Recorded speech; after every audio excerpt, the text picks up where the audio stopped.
መጽሐፈ ሄኖክ ምዕራፍ 10 ከዚህም በኋላ ፈጽመው የበዙ ብዙ የሚሆኑ መላእክትን አየሁ። በመላእክት ጌታ ጌትነት ፊት የሚቆሙ መላእክትም ቁጥር ስፍር የላቸውም። በነፍሳት ጌታ ስልጣን በተጠበቁ በአራቱ ማዕዘን በፊቱ ለሚቆሙ መላእክት ተለይተው ሌሎች 4 መላእክትን አየሁ። ስማቸውንም አወቁ። ስማቸውንም የነገረኝ ከኔ ጋር የመጣ መልአኩ ነው። የተሰወረውንም ሁሉ ገለጠልኝ። በክብር ባለቤት ጌታም ፊት ሊያመሰግኑ የዚያን የ4ቱን መላእክት ቃል ሰማሁ አለ። መጀመሪያውም ቃል የነፍሳት ጌታን ለዘላለሙ ያመሰግነዋል ሚካኤል ነው።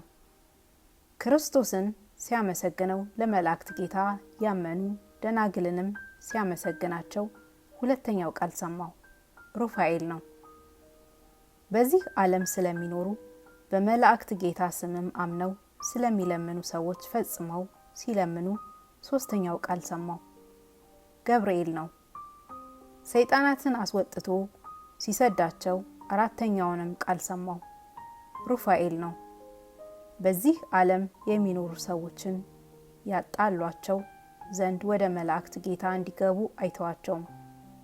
ከዚህ በኋላ ከኔ ጋር የሚኖር ፍቅር አንድነት ያለው መልአኩን ጠየቅኩት። የተሰወረውንም ሁሉ የገለጠልኝ እሱ ነው። ፊታቸውን ያየሁት ቃላቸውንም የሰማኋቸው እኔም የቀጠርኳቸው እኒህ 4ቱ እነማን ናቸው ብዬ ጠየቅኩት።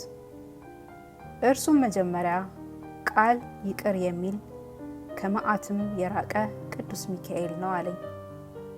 ሁለተኛውም በበሽታው ሁሉ ላይ በሰው ልጆችም ቁስል ላይ የተሾመ ቅዱስ ሩፋኤል ነው አለኝ። ሶስተኛውም በመላእክት ሁሉ ላይ የተሾመ ቅዱስ ገብርኤል ነው አለኝ።